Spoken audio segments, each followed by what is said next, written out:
Good day, everyone. So today, I'll be discussing together with my group mates about our topic, which is the field hockey. So before anything else, let me first state to you our objectives. So first is to identify what field hockey is. Next is to understand the history of field hockey. Then to identify the different equipments and facilities used. Next is to understand the rules and regulations or basic principles in field hockey. Then to distinguish the basic skills needed in field hockey. And lastly is to know the scoring, violations, and terminologies in field hockey. So moving on, what is field hockey? So, field hockey is a popular competitive team sport played all around the world, belonging to the hockey sport family. So, players use a stick with a curved end to hit a ball into a net to score a goal. So, players use a stick made of wood or fiberglass to hit a round, hard, and rubber-like ball. The length of the stick is usually according to the height of the player. Moreover, there are also no left-hand sticks in this sport. Only one side of the stick is allowed to use to hit the ball. So the game of field hockey is played widely across the world. Field hockey is in fact the second largest team sport in the world, played in over 100 countries. So let's now move on to the history of field hockey. So, field hockey is actually one of the oldest of competitive pastimes.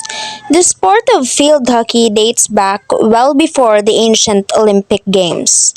Although the exact origin of the game remains unknown, 4,000-year-old drawings found in the tomb at Beni Hassan in the Nile Valley of Egypt depicted men playing the sport. So, the modern game of field hockey evolved in England in the mid-19th century. The first men's hockey club, Black Heath, was formed in 1849 and led to the establishment of the Hockey Association in London in 1886. Hockey first appeared on the Olympic program at the 1908 London Games and again in 1920 at Antwerp. So the sport was again featured in the program at Amsterdam in 1928 and has been an Olympic sport ever since. And by year 1887, the first women's hockey club appeared in East Mosley, England, and was quickly followed by the creation of the All England Women's Hockey Association in 1889. While in April of 1993, the FHAA and the USFHA, at the urging of the United States Olympic Committee, merged to form one national governing body for both women's and men's field hockey. And today, nearly 19,000 players, coaches, officials, and fans enjoy the benefits of USA Field Hockey membership, with programs ranging from elite teams and futures identification to club hockey and grassroots development.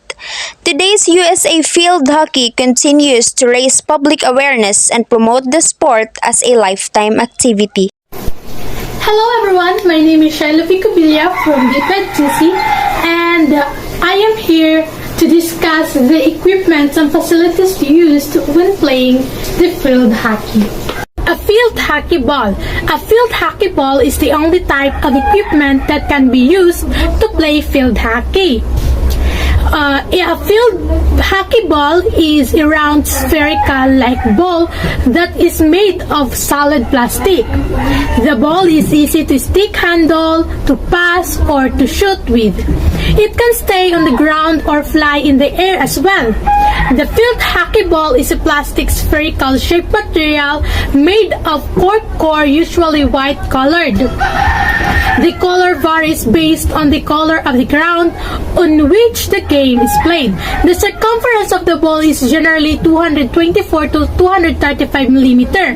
It weighs around 156 to 163 grams. To reduce aquaplapping, the ball is covered with indentation so that on wet grounds, the inconsistent ball speed cannot occur. A A field hockey stick. A field hockey stick is what is needed to play the game and the most essential piece of equipment. There are various brands, shapes, and sizes of field hockey sticks. The top of the stick, the white part, is usually taped with grip tape. The bottom part of the stick, the orange loop, is what is used to pass and to shoot the ball around. It is a wooden stick with length varying from 26 to 38.5 depending on the height of the player. The butt has a hook shape at the head. The goalie helmet. Goalie helmets are similar to player helmets in a sense, as the main job is to protect the goalie's head and black balls of their helmet if needed.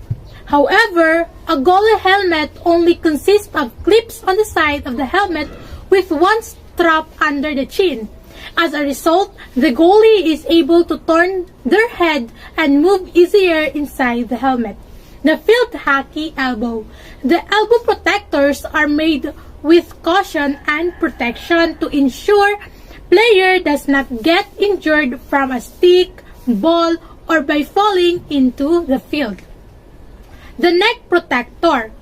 A field hockey player neck protector or guard is similar to that of an ice hockey player. It is made with certain types of padding and cushions. A player neck guard is placed around their neck, also covers their throat and collarbone. As a result, players have better protection from rising balls or sticks that may hit them throughout the game. The field hockey jersey. Jerseys signify the team player associates. Field hockey jersey worn over a player's elbow protectors and shirt.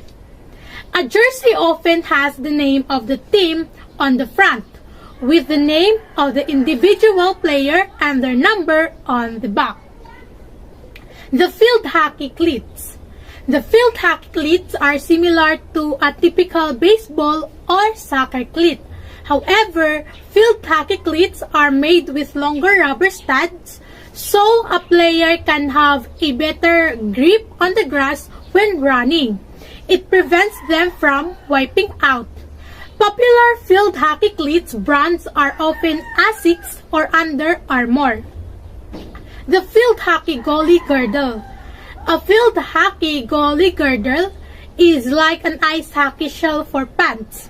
A goalie girdle is made in a certain color or with a specific design that is worn over a goalie's pants above their padding. A goalie girdle often signifies which team a certain player belongs to. A goalie girdle is often made specifically for player's team. The field hockey eye block.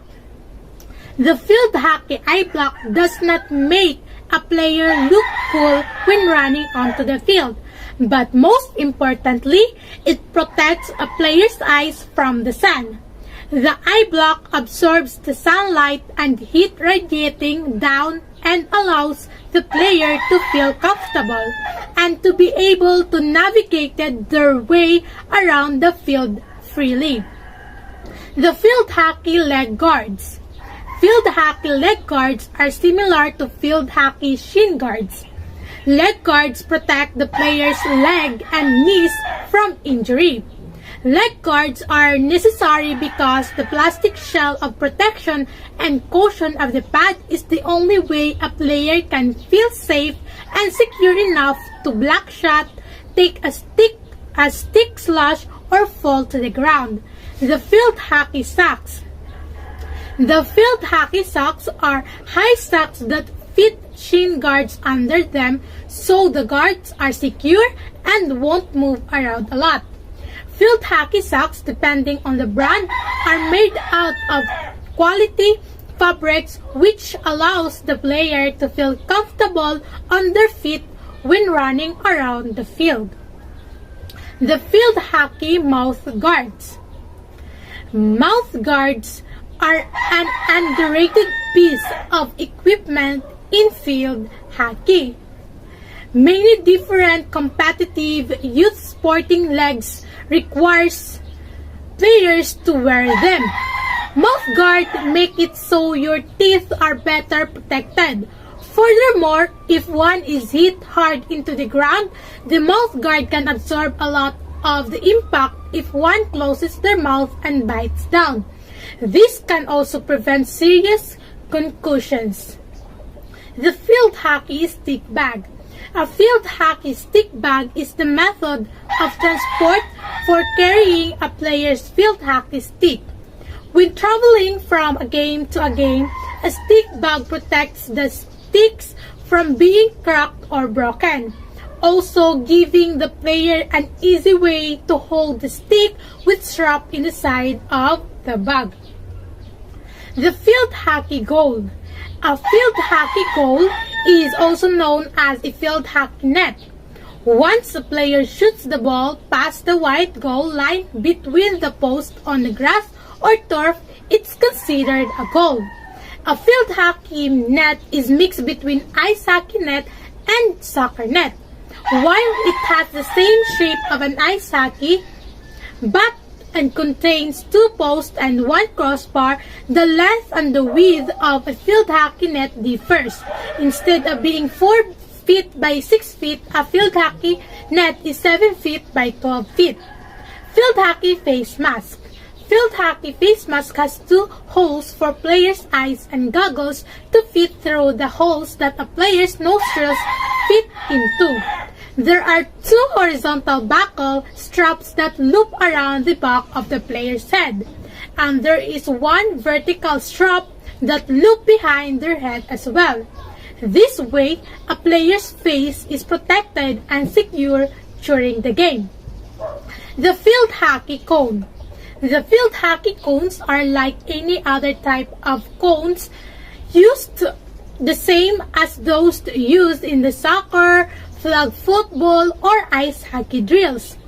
A player often uses these cones while training to practice stick handling or a team management implementing cones into their practice to aid a player in changing direction or when making a move around an opposing player.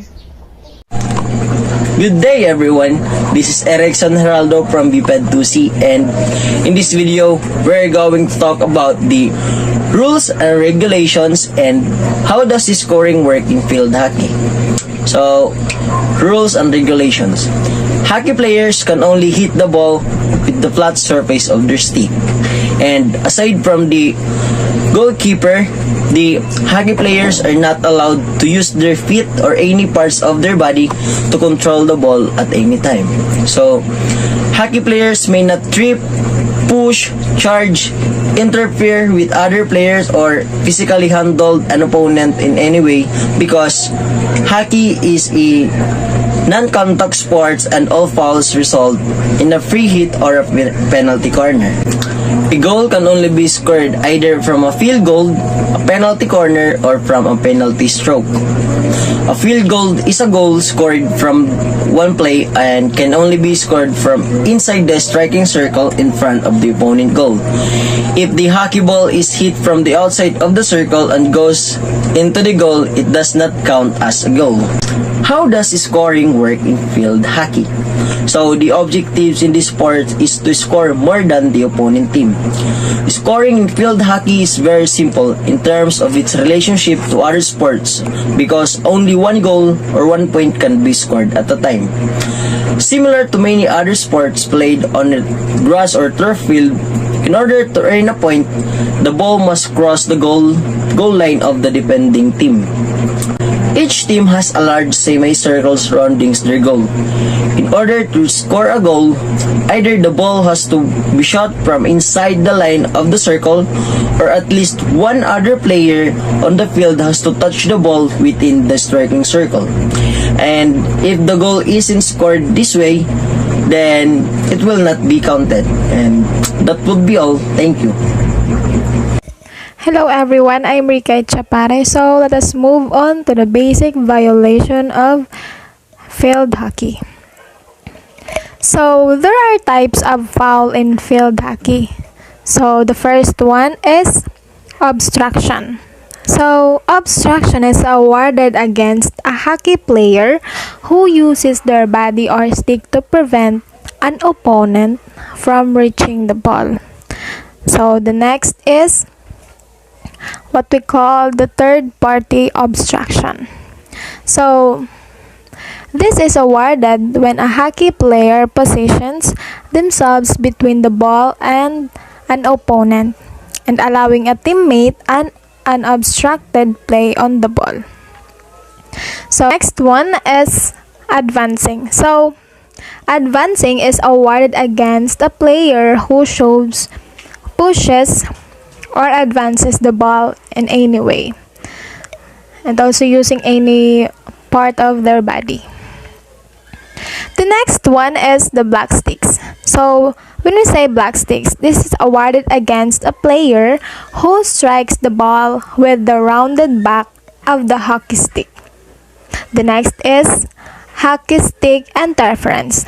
So this is awarded also against a player who uses their stick to hit an opponent's stick. It's either intentionally or unintentionally.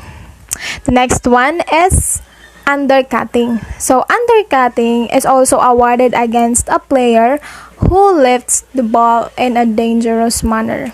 The last one is what we call the sticks. So sticks is also awarded against a player who raised their stick dangerously near. That could be all. Good day everyone, I'm Ruel Dilarama from Bped 2C and I'll be discuss the basic skills in field hockey. Being a new field hockey player can be exciting and overwhelming at the same time. There are many skills a field hockey player should learn, and knowing where to start is important. These 5 basic field hockey skills are a great way to improve a beginner's game. The first one is the first touch. It is important that you have a great first touch and move the ball in the direction of where space is available. An example of a good touch is being able to receive and move the ball either right or left, which will indirectly create space between you and a defender. This will give you time to scan the field and identify your next move. To work on creating a great first touch, work on receiving the ball from different angles and spots on the field. Second is the leading. Leading is a great skill to have when trying to get into a good position on the field. Understanding the player on the ball and anticipating where the ball might go will increase your ability to lead better on the field, while also space between you and the defender. The third one is the passing. No matter the position, having accurate passing can lead to crucial plays during game. You may want to work on the different styles of passing most commonly found during your position. Next is hit. Having a powerful hit is a great skill to have in your position. Many factors go into having a powerful and accurate hit, such as head, foot, body, and ball position. It is important that when during a hit to make sure your hip is rotating, your body weight is transferring forward, and your head is on the top of the ball. This will help your hit be more accurate and powerful. And the last one is the flat stick tackle. Having a clean flat stick tackle is what every field hockey player should make on the field. Committing too early to the tackle and being flat-footed can cause you to make a bad tackle, which can result in injury or being carded. Just be patient, wait for the right moment, and make sure to keep your stick down to make a clean tackle. So let's now get to know the terminologies used in field hockey. So first is the 16-yard fit. So this is a hit taken by the team in defense of 16 yards from the goal line after the attacking team hits the ball over the baseline. So next is center pass. This is the pass taken at the start of each half to start the game. It is also taken by one team after they have been scored against. So next is dangerous play. This includes any play which could be considered dangerous or cause injury such as raised ball, illegal tackle, or playing the ball while on the ground. So next is the penalty corner. This is awarded to the attacking team for an offense or foul committed by the defensive team in the attacking area. The ball will be placed on the baseline top of the attacking for a shoot on goal. Then the penalty stroke. A shot in a goal awarded to one player from the attacking team against the goalkeeper from defensive team. Next is push. This is where a player moves the field hockey ball along the ground using a pushing motion. Then, the standard hit. This is where a player moves the field hockey ball by using a swinging movement with the stick towards the ball. So next is tackle, an action taken by one player to stop another player from keeping possession of the ball. Next is shooting circle. This is the semicircle area at each end of the turf, which extends 16 yards out from the back line of the turf. Next is offense. This is an action committed by one team against the other team which is breach of the rules of hockey. Then free hit. This is awarded to the team against which the offense was committed against. Then lastly, we have drag, an action used by one player to go around another player. So that's all for our report, and we hope that you gained something from the discussion we've had. Again, thank you for listening.